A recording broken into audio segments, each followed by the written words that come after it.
Hello friends, welcome back to the new tutorial of the JavaScript. So today we are going to learn how to add days to the JavaScript date. Very easy, very simple. Those who haven't subscribed my channel yet, please do subscribe my channel. And if you like the video, please do like, share and comment on my video. So let's get started. Here you can see that I'm creating the date object. Here, how many days I want to add, that is 5, 30, whatever you can add it. Okay. So there is a method that is called set date. Okay, so date dot set date will set your date, and here the date dot get date will get the date. Like suppose today is 17th, it will get your 17, and it will add whatever the days we have, then return the full date. Okay, so let's save this and run this one. Here you can see that Feb 22. Today is 17.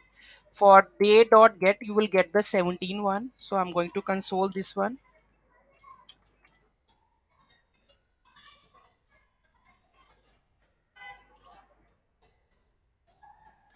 Save this and just check it out over here.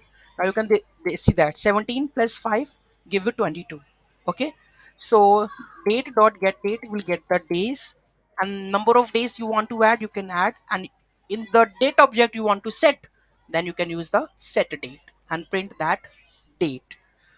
Any doubt, any issue in that, let me know in the comment section. Thank you so much for watching this video. Have a great day.